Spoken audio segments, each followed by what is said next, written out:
ఒంగోలు నగరంలోని 32వ division గద్దలగుంటలో division కు చెందిన వైసీపీ నాయకులు దండే భాస్కర్, అడుసుమల్లి శ్రీనివాసరావు, కోట మల్లికార్జునరావు, మంచుకలపాటి సాయి, కొప్పోలు శ్రీమన్నారాయణ తదితరులు టీడీపీ రాష్ట్ర ఉపాధ్యక్షులు ఒంగోలు అభ్యర్థి దామచుల జనార్దన్, జనసేన జిల్లా అధ్యక్షులు షేక్ రియాజ్ల ఆధ్వర్యంలో టీడీపీలోకి చేరారు.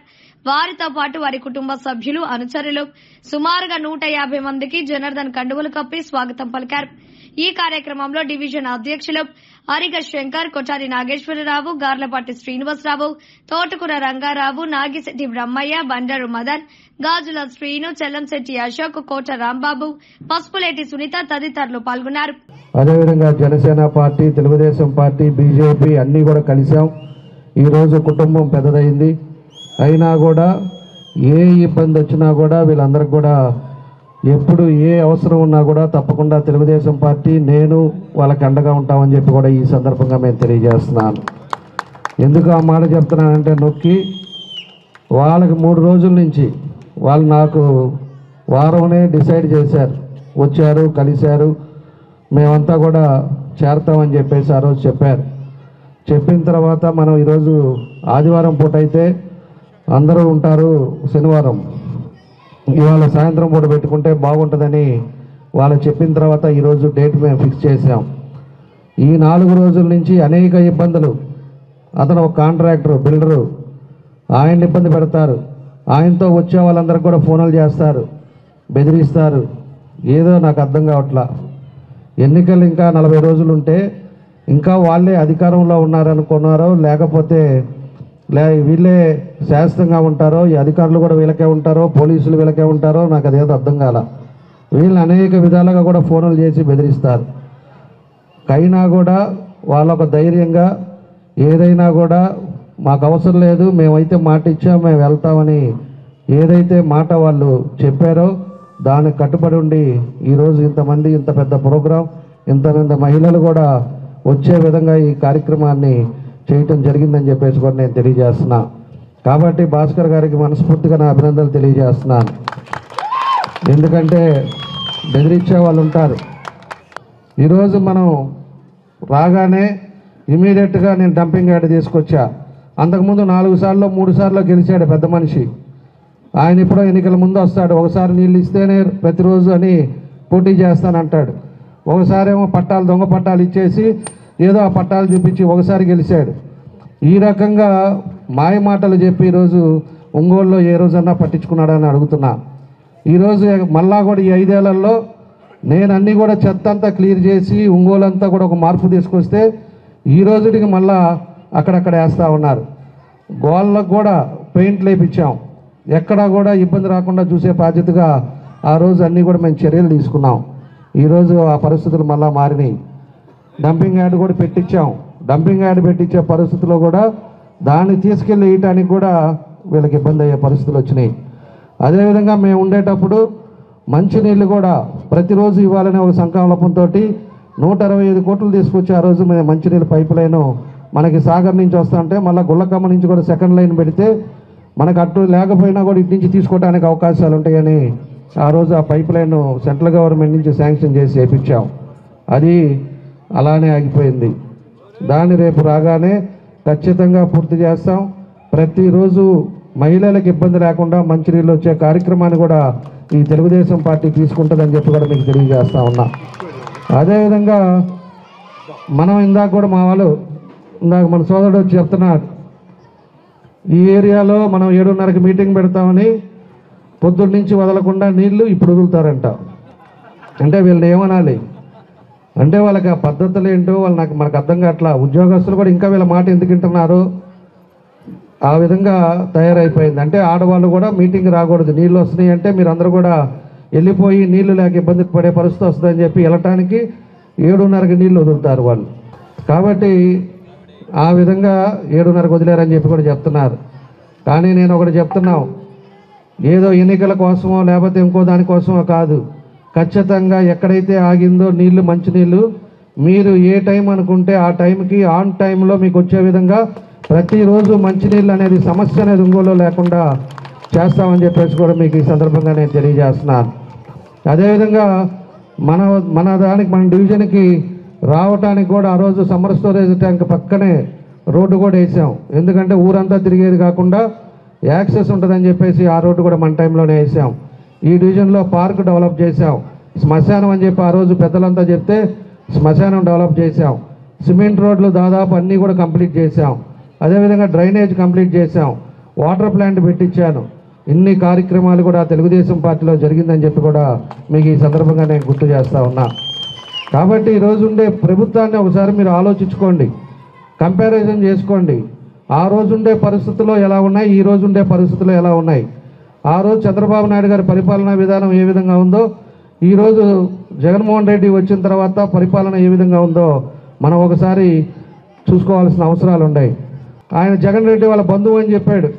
పోయి కనీసం వాళ్ళ దగ్గరికి పోయేసారు. ఆ రోజే తీసుకొచ్చి 25,000 మందికి పట్టాలు ఇస్తుంటే ఎంతోమంది ఈరోజు పేదలకు కూడా ఇబ్బంది లేకుండా ఉండేది. వాళ్ళ ఇల్లు కూడా కట్టుకొని పూర్తయ్యేది. ఈరోజు ఆ పని జరిగిందా అని నేను అడుగుతున్నా.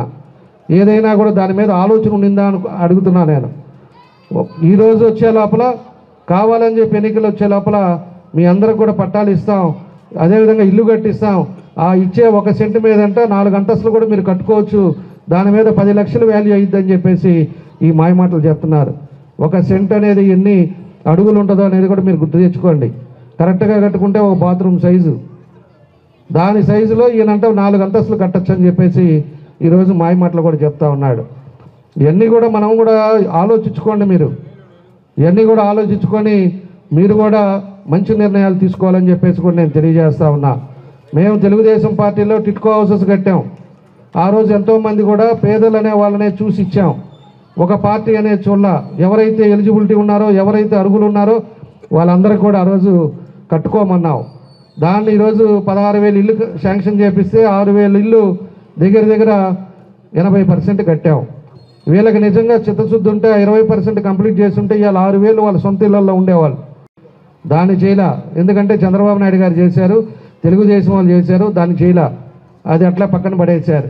టిట్కో హౌసెస్ కంప్లీట్ చేసి 6 నెలల లోపల ఎవరైతే పొజిషన్లో ఆ రోజు కట్టారో వాళ్ళందరూ కూడా పొజిషన్లు ఇస్తామని చెప్పి కూడా మేము తెలియజేస్తున్నాం. ఇంకా పేదవాళ్ళు ఎవరైతే ఉన్నారో, ఈ దొంగ పట్టాలు కాదు, దొంగ పట్టాలంతా కార్పొరేటర్లకి లేకపోతే పార్టీ వాళ్ళకి తొత్తులకి కాకుండా మనం వచ్చిన తర్వాత ఎవరైతే పేదవాళ్ళు ఉన్నారో వాళ్ళందరికీ 2 సెంట్లు భూమి ఇచ్చి వాళ్ళకి హౌసింగ్లో కూడా శాంక్షన్ చేపిస్తామని చెప్పి కూడా మేము తెలియజేస్తూ ఉన్నాం. కాబట్టి అన్నీ కూడా ఉన్నాయి పరిస్థితులు కూడా మీరు గుర్తుపెట్టుకోండి, ఆలోచించండి. అన్ని విధాలుగా కూడా మీరు బాగుండాలి అంటే తెలుగుదేశం పార్టీ ఒక సమర్థవంతమైన నాయకుడు చంద్రబాబు నాయుడు గారు మళ్ళా వస్తేనే ఈ రాష్ట్రం బాగుపడుతుంది. ముగ్గురు ఉండేది పవన్ కళ్యాణ్ గారు కానీ, చంద్రబాబు నాయుడు గారు కానీ, అటు బీజేపీ కానీ ముగ్గురు కూర్చొని ఒక మంచి పాలనలో మన రాష్ట్రాన్ని ముందుకు తీసుకెళ్లే విధంగా చేస్తారని చెప్పేసి కూడా మీ అందరికీ ఈ సందర్భంగా తెలియజేస్తూ, ఈరోజు మన వాళ్ళంతా కూడా ఎవరైతే మన భాస్కర్ గారు, మన శ్రీని కానీ వీళ్ళందరూ కూడా కొంతమంది చేరిన వాళ్ళందరికీ కూడా మనస్ఫూర్తిగా నా అభినందనలు తెలియజేస్తూ, ఈరోజు ఈ కార్యక్రమం ఇంత దిగ్విజయంగా చేసిన వాళ్ళందరికీ కూడా మనస్ఫూర్తిగా నా ధన్యవాదాలు, అభినందనలు తెలియజేస్తూ మీ అందరికీ కూడా పేరు పేరున నా నమస్కారాలు తెలియజేస్తూ సెలవు తీసుకుంటుంది. ఖచ్చితంగా కంస విగ్రహం మన రంగా గారిది నా సొంత డబ్బులతోటి మనం సెంటర్లో పెట్టిస్తానని చెప్పేసి కూడా మేము తెలియజేస్తా ఉన్నాం. తప్పకుండా చేస్తామని చెప్పి కూడా మీకు హామీ ఇస్తా ఉన్నాం. వర్ధిల్లాలి జనసేన తెలుగుదేశం పార్టీ ఐక్యత, వర్ధిల్లాలి ఉమ్మడి ఐక్యత, వర్ధిల్లాలి గెద్దలగుంట పవన్ కళ్యాణ్ యూత్, వర్ధిల్లాలి తెలుగుదేశం పార్టీ జనసేన ఐక్యత. కేంద్రంలో బీజేపీని, రాష్ట్రంలో తెలుగుదేశం పార్టీని మద్దతు పలికి ఇక్కడ స్థానికంగా దామచర్ల జనార్దన్ గారి అభ్యర్థిత్వాన్ని గెద్దలగుంటలో మెజార్టీని తీసుకొచ్చే విధంగా మీరందరూ పనిచేశారు. మరలా 2019 ఎన్నికల్లో విడివిడిగా పోటీ చేస్తే పవన్ కళ్యాణ్ గారి నాయకత్వాన్ని బలపరిచి నాకు గెద్దలగుంటలో జనసేన పార్టీకి అత్యధిక మెజార్టీ ఇచ్చారు మీరు. మరలా 2019లో 2024 ఎన్నికలకి మరలా 3 పార్టీలు కూటమిగా ఏర్పడ్డాయి. ఈ రాష్ట్రంలో ఉన్నటువంటి జగన్మోహన్ రెడ్డిని, ఈ ఒంగోలు శాసనసభ్యుడైనటువంటి బాలినేని శ్రీనివాసులు రెడ్డిని ఇద్దరిని కూడా తరిమే విధంగా ఇక్కడ ఉమ్మడి అభ్యర్థి అయినటువంటి జనార్దన్ గారిని భారీ మెజార్టీతో తీసుకోవాల్సినటువంటి బాధ్యత మనందరం కూడా తీసుకోవాలి. ఎందుకంటే గెద్దలగుంటకి కూతంట వేటు దూరంలోనే ఉంటాడు నివాసం. ప్రతిసారి చెప్తాడు, నాకు గెద్దలగుంట మీద ఎక్కడ లేని అభిమానం ఉంది, ఎక్కడ లేని ప్రేమ ఉంది, నేను చిన్ననాటి నుంచి ఇక్కడే తిరిగానని. కానీ గెద్దలగుంటకి ఈ రోజుకి కూడా ఆయన చేసింది ఏమీ లేదని చెప్పి మనందరం గుర్తు తెచ్చుకోవాలి. ప్రతిసారి కూడా కనీసం గెద్దలగుంటకి ప్రతిరోజు మంచినీళ్ళు ఇచ్చే సదుపాయం కూడా ఈరోజు లేకుండా చేసినటువంటి ఘనత బాలినేని శ్రీనివాసరెడ్డిది. ఒక్కసారి గుర్తుపెట్టుకోండి, పవన్ కళ్యాణ్ గారి నాయకత్వాన్ని బలపరిచి ఇక్కడ ఉమ్మడి అభ్యర్థి అయినటువంటి దామచర్ల జనార్దన్ గారిని మనందరం కూడా గెలిపించేటటువంటి బాధ్యత మనందరం తీసుకోవాలి.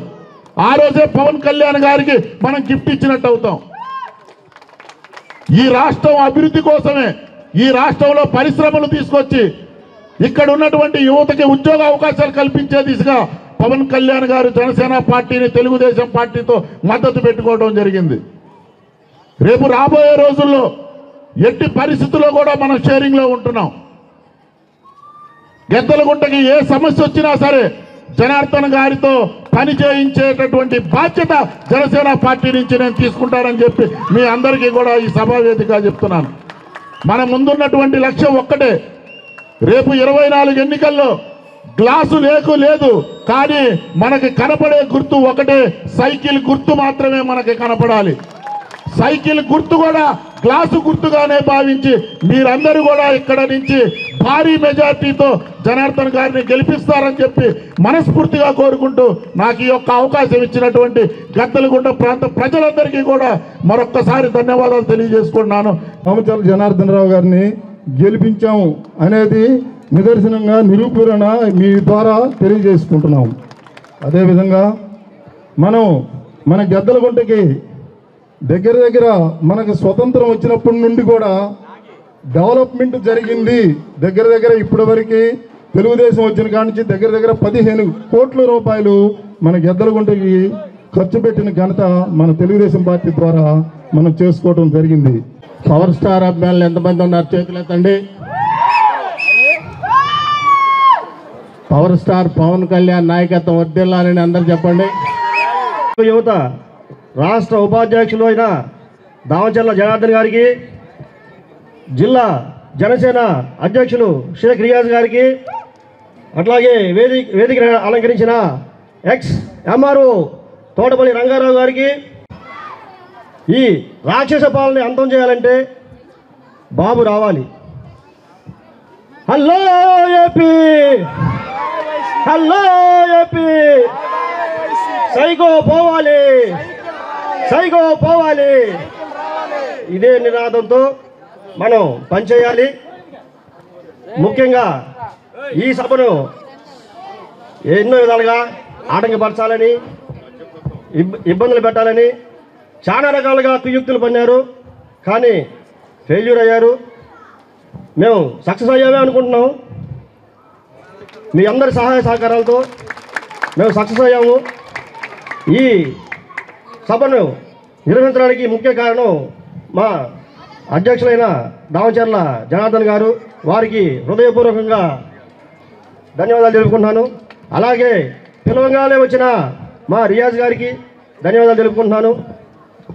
సమయాతీతం ఉన్నందువల్ల, కాలం పోకపోవడం వల్ల చాలామంది పార్టీలోకి ఆహ్వానించవలసిన కార్యక్రమాలు కూడా ఉన్నాయి. అవి కూడా తర్వాత జనార్దన్ గారి ఇంటికి తీసుకెళ్ళి మీకు చేపిస్తాను. ఆల్రెడీ 9 అవుతుంది, పెద్దవాళ్ళు ఉండలేరు కాబట్టి ఇంతటితో ముగిస్తున్నాను.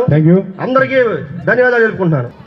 మనకి అదేదో సినిమాలో చెప్పినట్టుగా రంగులు ముగ్గులు వేసుకోవడానికి రాలేదు జనార్దన్ అన్న. Old dialogue. ఆయన చేసిన అభివృద్ధి అందరూ టౌన్లో చేస్తే మారుమూల ప్రాంతాల్లో కూడా నేతాజీ కాలనీ కానీ, ఒక అరవ కాలనీ కానీ, ఇంకా చాలా ఇందిరమ్మ కాలనీ కానీ, ఇంకా చాలా ఉన్నాయి. పాత రోజుల్లో ఆయన చేసిన అభివృద్ధి ఇప్పటికీ కళ్ళ కట్టినట్టుగానే ఉంది. ఇక్కడ ఈ కార్యక్రమం చూస్తుంటే మళ్ళీ పార్వేడ ఫంక్షన్కి మళ్ళీ వచ్చారు ఏంద్ర అన్నట్టుగా ఉంది. వాస్తవం చెప్పాలంటే అసలు అనుకోలే ఇంతమంది జనాలు వస్తారని. ఎందుకంటే చాలా ప్రాబ్లమ్స్ క్రియేట్ చేశారు కాబట్టి. భాషన్న కానీ మేమందరం ఫోన్లో మాట్లాడుకున్నాం కదా, ఇక్కడికి రాకుండా ఉండటానికి డబ్బులు పంచారంట.